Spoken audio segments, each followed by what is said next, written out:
चार दोस्त और एक अनोखा सफर। और फिर अचानक वो लड़की उनकी जिंदगी में आ गई। खूबसूरती ऐसी कि वक्त थम जाए। लेकिन जैसे ही सब ने उसे देखा, हर एक ने कहा, ये मेरी है। बस वही लम्हा दोस्ती का इम्तिहान बन गया। ये कहानी शुरू होती है हरियाणा के एक छोटे से गांव से, जहां चार दोस्त सोमू कारपेंटर, दर्जी कालू, सुनार मोहन और ब्राह्मण पंडित जी रहते थे। हर कोई अपने काम में माहिर था, लेकिन गांव में कोई उनकी कदर नहीं करता था। सोमू के बनाए नाजुक फर्नीचर पर उसकी दुकान में धूल जमी थी। कालू की बारीक सिलाई की तारीफ कोई नहीं करता था। मोहन के चमकते गहने बिना बिके पड़े थे और पंडित जी की समझदार सलाहें लोग अपनी व्यस्त जिंदगी में अनदेखा कर देते थे। अपनी बेरंग जिंदगी से परेशान होकर एक शाम सभी दोस्त एक बड़े बरगद के पेड़ के नीचे इकट्ठा हुए ताकि अपने भविष्य की कोई योजना बना सकें। भाइयों, सोमू ने माथे से पसीना पोंछते हुए कहा, हमारी काबिलियत यहां बर्बाद हो रही है। चलो किसी नए शहर चलते हैं जहां लोग हमारे काम की कदर करें। बिल्कुल, कालू ने अपनी पगड़ी ठीक करते हुए कहा, मैं राजा रानी के लिए कपड़े सिलूंगा और मैं उनके दरबार को सजाने के लिए गहने बनाऊंगा। मोहन ने जोड़ा।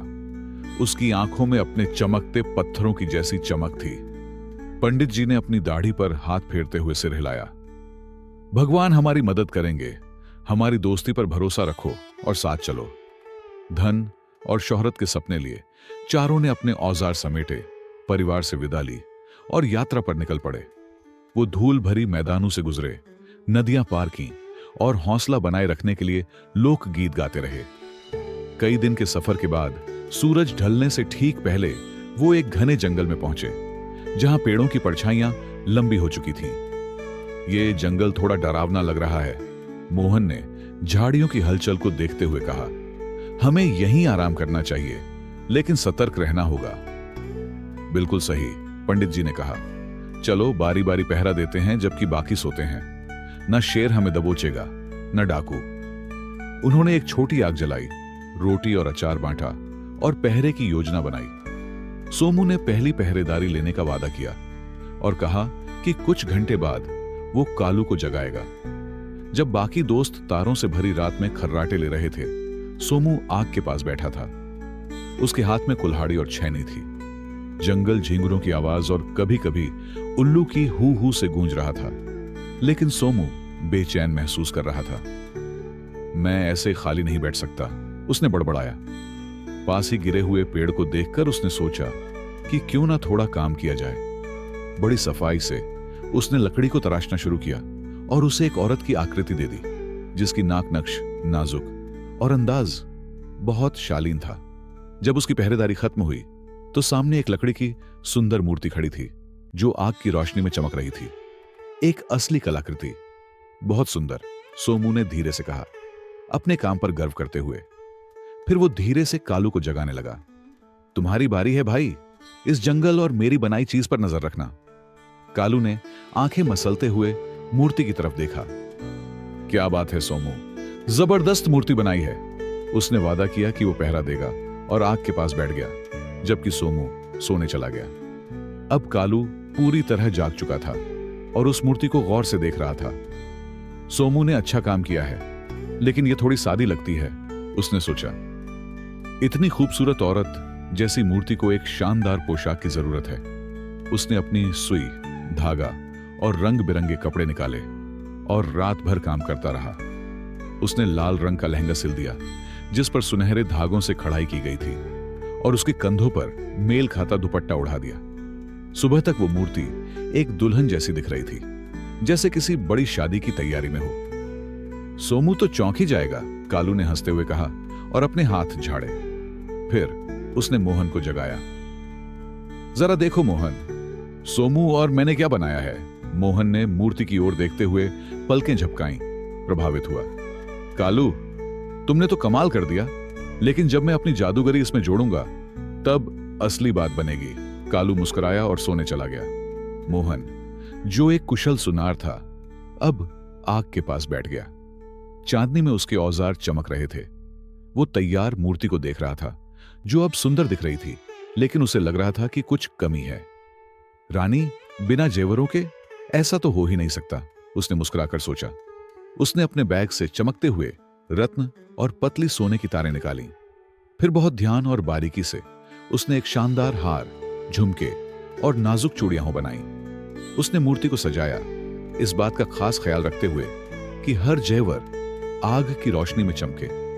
जब उसकी पहरेदारी खत्म हुई तब वो मूर्ति किसी स्वर्ग की परी जैसी लग रही थी, पूरी तरह से सज धज कर। अब तो कमाल हो गया, मोहन ने धीरे से कहा, पीछे हटते हुए अपनी कला को निहारते हुए। उसने पंडित जी को जगाया। भाई जरा देखो, कालू और मैंने सोमू की मूर्ति को एक रानी बना दिया है। पंडित जी ने हैरानी से भौहें उठाई। बहुत बढ़िया काम किया है मोहन, अब तुम आराम करो, मैं पहरा दूंगा। जैसे ही मोहन सो गया, पंडित जी सोच में डूब गए।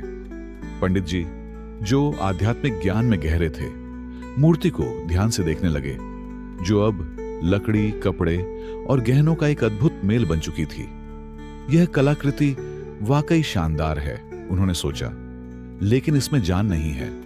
अपनी श्रद्धा और भक्ति से प्रेरित होकर उन्होंने आंखें बंद की और प्राचीन मंत्रों का जाप शुरू किया।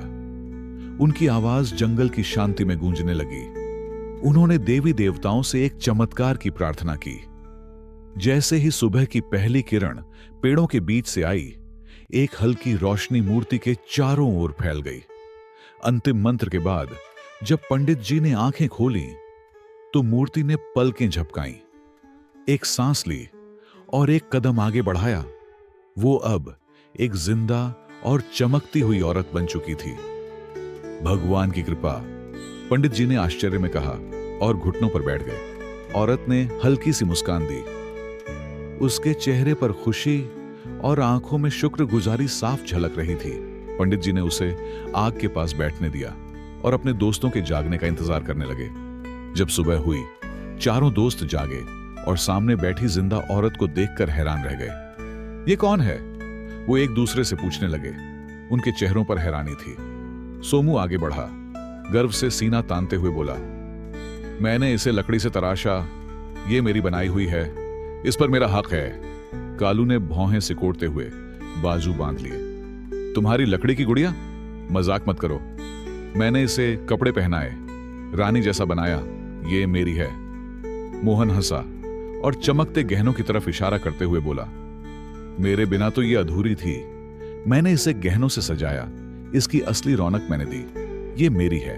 पंडित जी, जो आमतौर पर शांत रहते थे, अब ऊंची आवाज में बोले, मूर्खों, मैंने मंत्रों से इसे जीवन दिया है। ये कोई चीज नहीं, ये जीवित देवी है और इसका असली अधिकार मेरा है। वो औरत चुपचाप ये सब देख रही थी। उसकी आंखों में हैरानी थी। चारों दोस्तों की आवाजें अब ऊंची हो रही थीं। उनके चेहरे गुस्से से लाल हो चुके थे। कभी एक दूसरे की जान देने को तैयार दोस्त अब आपस में झगड़ने लगे थे, हाथ मुट्ठियों में बंधे हुए थे। बस बात मारपीट तक पहुंचने ही वाली थी। अंत में सोमू ने थक कर कहा, हम आपस में ये फैसला नहीं कर सकते, चलो किसी बुद्धिमान न्यायाधीश के पास चलते हैं। बाकी सबने सिर हिलाकर सहमति जताई, लेकिन अब भी एक दूसरे को घूरते रहे। वो औरत चुपचाप मगर ध्यान से उन्हें देखती रही और फिर उनके साथ जंगल से बाहर निकल पड़ी, इस विवाद के समाधान की तलाश में। वो पास की एक रियासत पहुंचे और अपनी समस्या बुद्धिमान राजा विक्रम के सामने रखी। राज दरबार में हलचल मच गई जब चारों दोस्तों ने अपनी कहानी सुनाई और हर कोई उस महिला पर अधिकार का दावा करने लगा। वहां मौजूद गांव वाले और दरबारियों ने कान लगाकर सारी कहानी सुनी। वो इन चारों की अनोखी रचना और उनकी बेवकूफी भरी लड़ाई पर हैरान भी थे और हंस भी रहे थे। राजा विक्रम ने धैर्य से सब कुछ सुना, अपनी दाढ़ी को सहलाते हुए। उन्होंने पहले उस महिला की ओर देखा जो शांत गरिमा के साथ खड़ी थी, फिर चारों दोस्तों की तरफ देखा जिनके चेहरे अब अहंकार और लालच से भरे हुए थे। राजा ने धीरे लेकिन स्पष्ट स्वर में कहा, तुम सब हुनरमंद हो, इस चमत्कार में तुम सभी का योगदान है। कारपेंटर ने इसे आकार दिया, दर्जी ने इसे सम्मान दिया, सुनार ने इसे सुंदरता दी और ब्राह्मण ने इसे जीवन दिया, लेकिन यह कोई वस्तु नहीं है जिसे बांटा या रखा जाए। चारों दोस्त शर्मिंदा हो गए और नजरें झुका लीं। राजा ने बात आगे बढ़ाई। तुम्हारी दोस्ती ने इसे जन्म दिया, लेकिन तुम्हारा घमंड तुम्हें तोड़ रहा है। यह महिला अब एक जीवित व्यक्ति है और उसे अपना रास्ता खुद चुनने का अधिकार है, जैसे तुम सबको अपनी दोस्ती को बचाने या गंवाने का अधिकार है। महिला धीरे से आगे आई। उसकी आवाज शांत लेकिन स्पष्ट थी। मैं तुम सभी की आभारी हूं जिन्होंने मुझे जीवन दिया, लेकिन मैं कोई वस्तु नहीं हूं। मैं स्वतंत्र हूं और अपनी मंजिल खुद चुनना चाहती हूं। चारों दोस्तों ने शर्म से सिर झुका लिए। सबसे पहले सोमू बोला। उसकी आवाज पछतावों से भरी थी। हमने गलती की।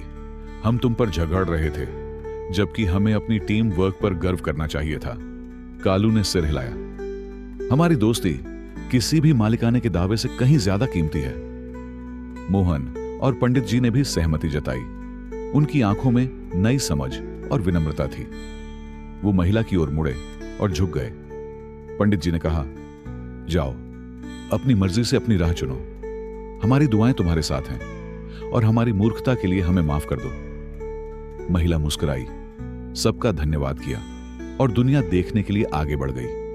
राजा विक्रम उनकी विनम्रता और पश्चाताप से खुश हुए और उन्हें इनाम के तौर पर 1,000 सोने के सिक्के दिए। चारों दोस्त बहुत खुश हुए और वो फिर से अपनी राह पर चल पड़े। अब जब उनकी दोस्ती दोबारा मजबूत हो चुकी थी, वो सब हंसते हुए अपनी यात्रा पर निकल पड़े, यह ठानते हुए कि अब कभी घमंड को अपनी दोस्ती के बीच नहीं आने देंगे। अगर आपको यह कहानी पसंद आई हो तो चैनल को सब्सक्राइब करें और वीडियो को लाइक करना न भूलें, ताकि ऐसी ही पुरानी और दिलचस्प कहानियां आप तक पहुंचती रहें। अपनी कीमती राय कमेंट में जरूर लिखें।